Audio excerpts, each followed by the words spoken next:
Zviri sei guys for the people. Nasi ndoda kupango hwereketa chaiko hai.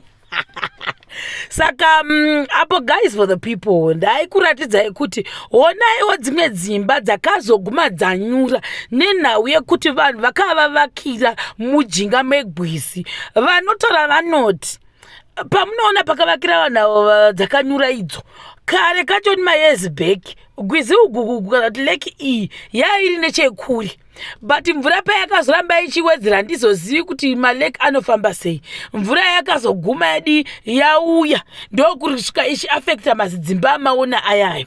Vamwe vanhu vanga vatovaka namaslab. I think muchiona kumwe kunenge kukachereka kutochereka. Ini kufunga kwangu kuchereka kwemvura. Saka ndo zvatakanga ndine concern na kuna mwana ogona kuti uda kudhima malights ekuti mumwe munhu akatenga stand yake usati kwako. I'm not against the idea yekuti munhu avakire paanoda kana kuti mujinga megwizi.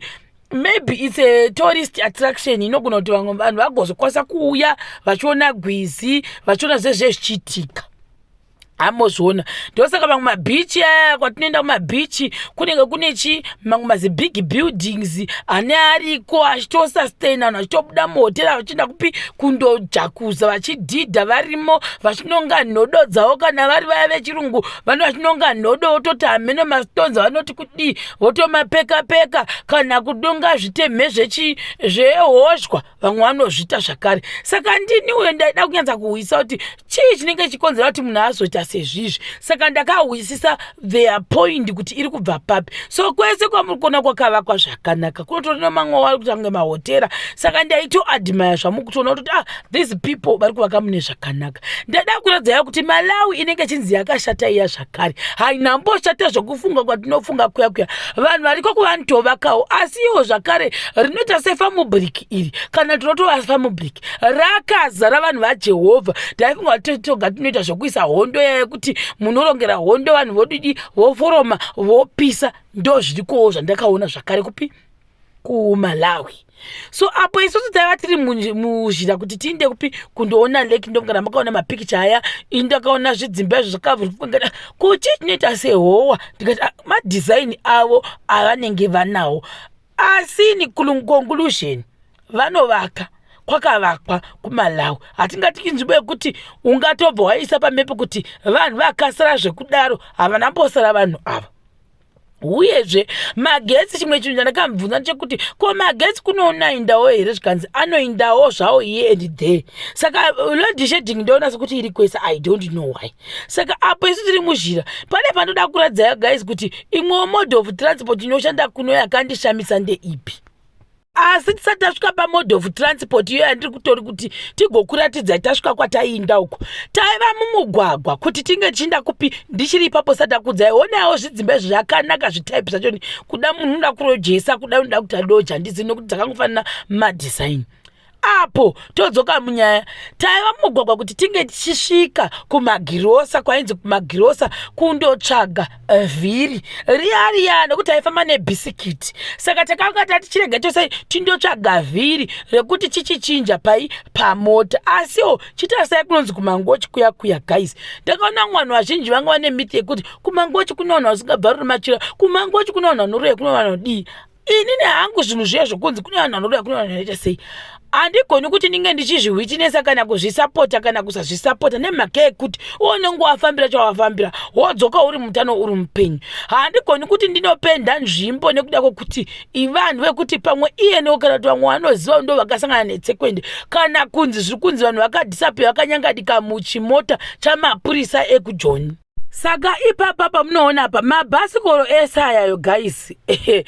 Ina asingazi kuti kuMalawiwo kuna izvozvo misika muri kuona yese iyoyo mabhasikoro yamuri kuona ayayo muchaonerera vanhu vaMwari. It's a mode of transport runotorenga kuti arengisa chaiko ndakati zvakatondishamisa handimozvona. tikati zvakanaka wana hapana kana chinhu chimwe chakashata, tinogosorei majirahuro vanawa vajaidzi. Handisi kuti vanhu vekokoko vane dambudzo futi rekuda kupinda mudzimba dzavanhu here kana kuti kudii, asi chinhu chandakaona vanhu vaJehovha kuMalawi majirahuro vanomakoshesa ende vanoti ifenzi. Saka takashamisika mukadzi wati atinaye mumwe patakaenda kumangocha achiti ndakatenga zvina zvangu ndoda kuisa fenzi. Mina I'm thinking fenzi usaka unoinoitenga kupi? Zvikanzi zvitina ndezvefenzi. Ndinoona vajirahuro here zvikanzi yes. Apo takanga tava kumagurosa, saka indoshamisika ndoona mabhasikoro akapakwa akawanda. Ndikati kwaita musangano here, kwaita keya here, chii chiri kuitika munyika ino yemangochi? Zvikanzi aiwa mabhasikoro aunoona ese iwayo inhau yekuti ndiyo modhofu imwe transport. Iwo kana uchiona kuti handisi kuda kutora mudhudhudhu, so zvamukuona vanhu vasara kupfuura vatiri kupfuura vavo, vanhu vakatokerewa, vanhu vaJehovha. Ndikati wo zviriko futi izvozvo ndanga ndisingazvizivi. Zvikanzi unotobhadhara mari yako. Ndo chinhu chandakabva kuMalawi ndisina kumbozama kuchiexperienza kuti zvofamba sei kutobhadhara kuti ndombokwirawo bhasikoro ndichovhewe njira. Ndikati asi hei unoita mamhasurumu makumbo mukwete zvekuseka. Vanhu vaJehovha mabhasikoro ose amunoona iwayo akatomirira vanhu. Iwayo amukuona akamirira vanhu nechisiti chavo chakatoita comfortable icho. Ndisingazivi kuti bhasikoro rakakosha kudai kuMalawi zaidi. Ndakataka kuzoona musi kuti bhasikoro chinhu chandochora chachifamba kudaroka aiwa chiri kutoraramisa dzimwe mhuri, chiri kutovaka masitenzi, chiri kutotenga masitenzi, chiri kutotenga mabagwe. Bhasikoro apo vatira queue apo kuti iwe ndiwo next unopinda, iwe ndiwo next unopinda. Haungopindi kwira kana kuti kwira bhasikoro tindi motoita mamutsetse, motonobhadhira mari kuti uta kurengi kuti upaka apo unofanira kubhadhira rengi mashawo wamabhasikoro. Apo guys ngaimbokunzwisai vanhu vachifarira limomo. Didani. Sinofuna mafuta. Let's go this. Sinofuna mafuta. Sinofuna mafuta.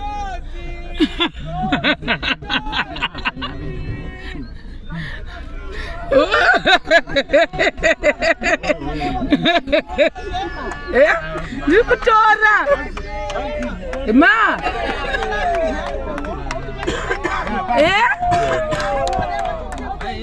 ndiri kukepcha wani foni yangu ko ndiri kutora wani.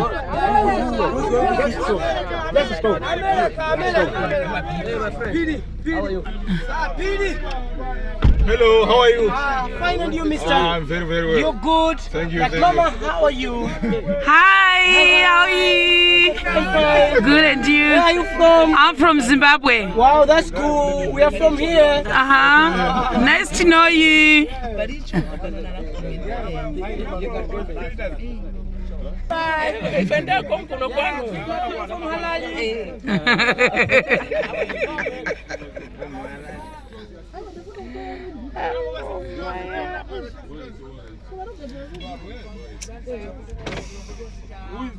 Guys, takazoshayiwa vhiri rataitsvaka ndokubva tatanganzi handei kubichi uko kumakakata kumamisha mukuzvionawo ndozva kuti mbudzi dzirikowo zvakare. Then ndachauti ichechi dzerudzi dzakati togotogo kudaro neimwe design andasingahwisisi. Then pakufamba kudero ndakarwa nehana, ndakarwa nebukano waJehovha. Kumamisha reka kuchii because ndakazoonawo matanga manje ndikafara. Vanhu vaJehovha ndakafara kuona matanga ndikati wow, neighbor ndese tine matanga paye. But nevertheless majiraho ndofunga mukuona kuti it's a thing for these people. Hakuna kwamukuona kusina vanhu vanosama. I think it's because of the security ekuti nyango kuri kumamisha munofanira kunge mune sense of security yenyakadi yakanaka. Takazosvika ku this nice resort.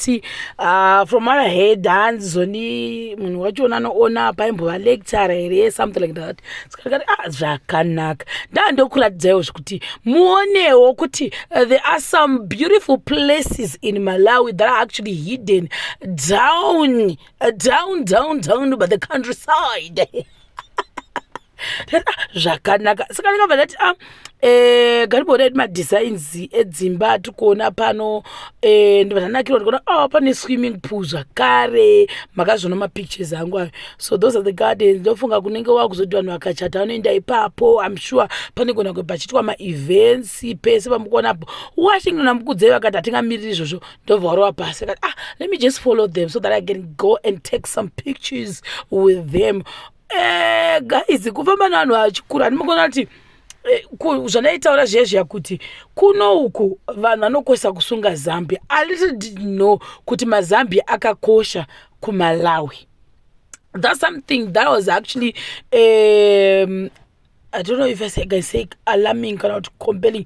If I say compelling, maybe that's wrong grammar. I have no idea, guys, for the people. For some people, I think what you dance, guys, don't trust me at all. Don't trust me at all. You don't know. I feel like crying.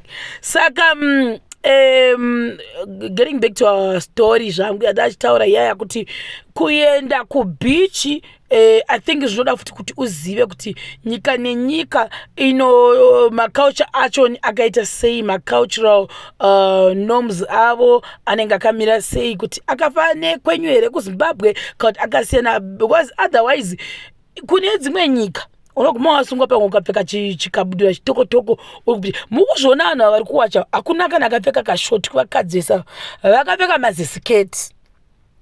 So that's what they call the beach side. Ilake ndinovaiti rinonzi Lake Malawi and vamwe vakomana vaiti dhidha vari ikoko. Washenye iri kurohwa imomo mudhuze nemuresort menyu. They don't even give any nuts. Hamazviona kati all right. Zvakanaka saka pataitotogwa pesa pamapicture taitogwa kunhuhwa kwesafe kweilangeni ndikati saka inokana mumwe uchidhidha une uchitogeza zvino kuti ilangeni yakazara muleki mavo izvo kuda ndo zvikepe zvekwa19 ameno kuti zvakamira kuti ready to depart. I have no idea. No one actually explained to us why those chikepes are idle like that mukati mechimeleki kuda ndo vanenge vacha zveshipping zvinonzi zvechiko zvekundoredza vakamirira kuzosimuka. Then I want to show you macanoes again. Andikaona ari kuzasuko koko but haoneki patatirapo, anooneka taenda far from the place where we were standing tichikaenda nekumwe kuside kwacho because apo gate ranga rakakiwa so couldn't pass through kuti tiende kunoona kuti izvo zvimakanu zvikubuda nepaside apo zvakaita sei. Guys, for the people, nini guys kandi kunyebera kuri apa tata kuenda kumbono timbonopinda mukati timbono ngogumo mvura yekuleki yeMalawi tikwati ungabva matondo ese ugomaphaza uchikwedebugwa nepothole muMozambique kusvika wasvika Malawi wobva usinambotsika mvura yemwekera because I was afraid Washington akati nanditsiki ina ndinotoitsika I don't care zvinouya chinongoona inini handipindi mukati but mvura ndototsika ndokuti ndavinge kunoona lake racho irorero. And then the other thing, guys, Washington comes out next time in the near future I don't think you're gonna be my travel companion. Why? Because whenever we decided to tichita something tiri kuMalawi either my picture kana kuita something anoramba titorengatora nemapicture handideko ukatora 2 zvatokwana akatora 1 zvatokwana. So why would I travel with you iwewe kana usingatotora mapicture kana usingatotora zvakawanda. And then I end up thinking kuti aiwas utori board hausitonakigwa saka tokusiya hamuzviona saka munhu akaona nganofarira mapictures tereke ndimukudze wachinahadi atonyangadzwa. Some of the pictures akatomudhura kwete zvokuseka asingadi akatotsamwa kutoita uturu chaiko to my surprise paakada mwana mbuya kunzi uya utitore akaenda achisekerera meaning kuti isusu blood rake isusu anenge asingadi kuti titorwe mapicture tese namavidhiyo zvakaoma azvo mwari wee ichaminogwadza nemunyu but in future ndomjenga zvangu ndodi ndozongomuudza kuti zvakafamba sei. So kusaidhiko kwamukuona ukoko vanhu vanga vakuda kutopinda kuti vachida kutanga sese kundoita zvekundoredza ndofunga. So apo after the leg thing takabva tarara, from there tikabva tafuma chase tichibudapo tatakubhabhaisana nefamily yatataina kunoona vakatihosta kumangochi. Bye bye bye bye shamwari uwe bye bye shamwari yavengu yekuonekana. Ufambe zvakanaka, ugare zvakanaka, ufambe zvakanaka, yave nguva yekuonekana. Guys, hwiri rangu rakazvozvomera nekunzwa kwokunakirwa. So now we were leaving Mangochi, going back to Lilongwe. Let's go together.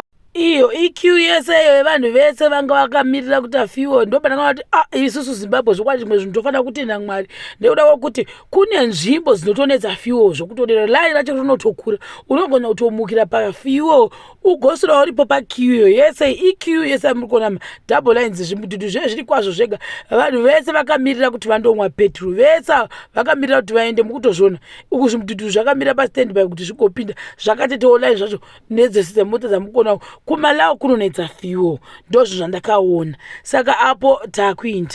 Guys, apo mukuona jikajirauro kamuti kuoneswa kandakakuratidzai apapapo kwainzi that side iro ito rira kutonzi Mozambique, that other part yamukuona kusaidi ikoko, then pakati apa iroad the other side iyo ita Malawi. I was like what, wow, how did that happen? That road ndiyo inongodevelop kuti divi iri iMozambique divi iri iMalawi. So now I wanted to know kuti vanhu vari kusamondiudzwa kuti maresidents emuMozambique kana kuti vakatobva vapusha vanhu vese kuMozambique then yongonzi iMozambican party however inenge ichigara vanhu vekuMalawi because hapana border, you just cross or else it's a demarcation kutaura kuti Mozambique inogumira apa but vanhu vekuMalawi vanenge vachitogara kusaidi ikoko.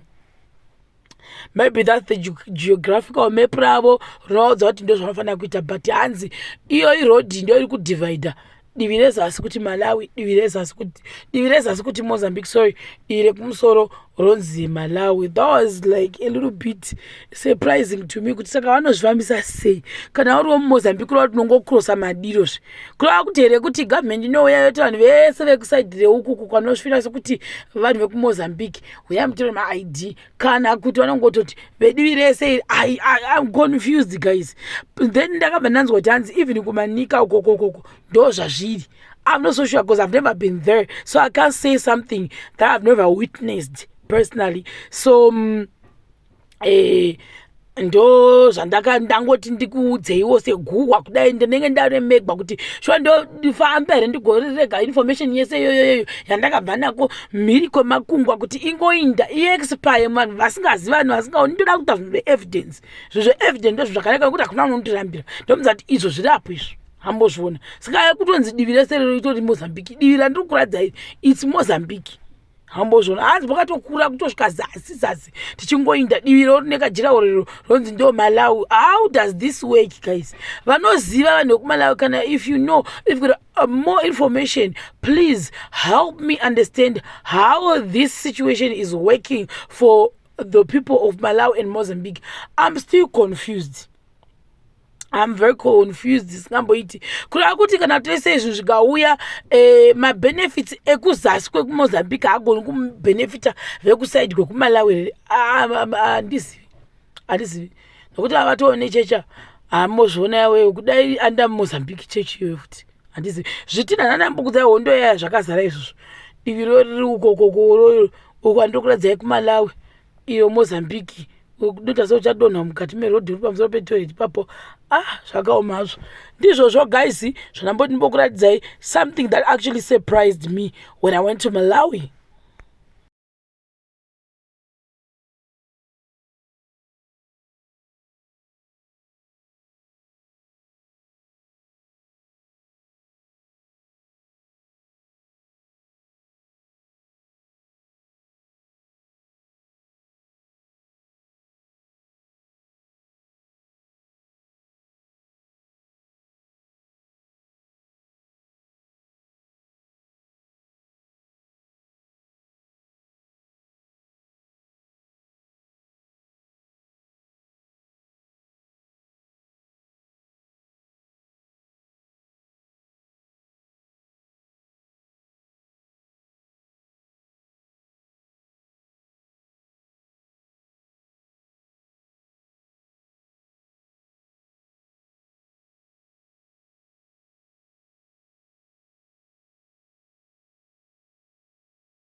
right avo vanhu vamusikawo vakatomirira pangu kuti ndakutaunda avo kuti vandotengesa zvirimwa nekuti mbambara vanadzo guys.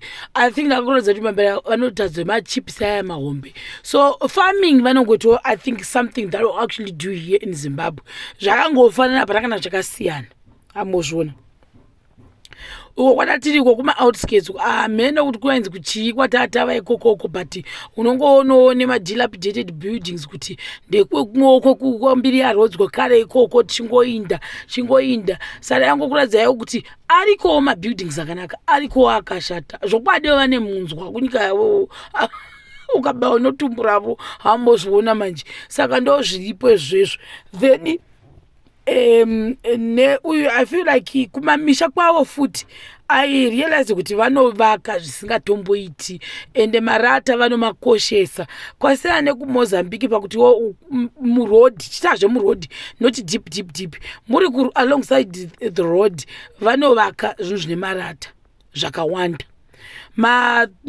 dzimba dzinenge dzine mahuswa dzakaita shoma kupfuura dzinenge dzine marata ndokusiyana kwandakaona kweMozambique neMalawi according to the road yadzandakafamba. Handigoni kuti nyika yese nemhaka yekuti unogona kushanda nedzimwe nzira woona zvinhu zvakasiyana. Saka apa I think that side was still Mozambique, the other side was now Malawi. Handizozivi kuti mademarcations awo anogumira papi geographically hamazviona manje.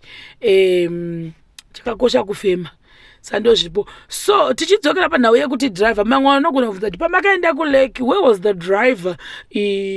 Aivapo here kana kuti akasipo? No guys, the driver refused to join us.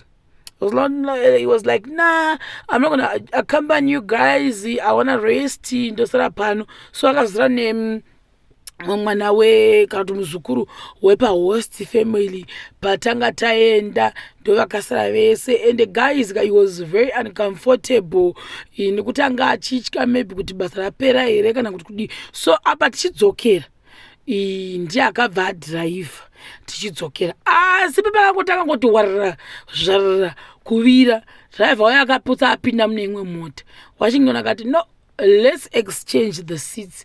Imi michimbobva ini ndimboshonyora zvakare ndiri ipapo. So wachinyona akazodriver kubva apa pakatoreba I think about 200 kilometers paakazotorera mota pachoni kuti tinosvika muLilongwe.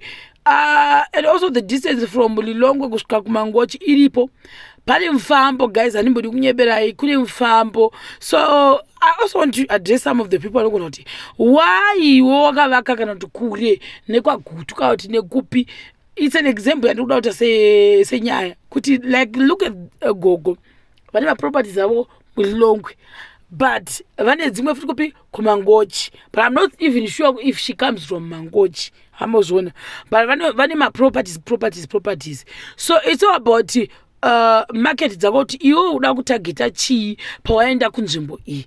I think I told you guys that kuti ndichidzokera kuZimbabwe I told you the reasons why kuti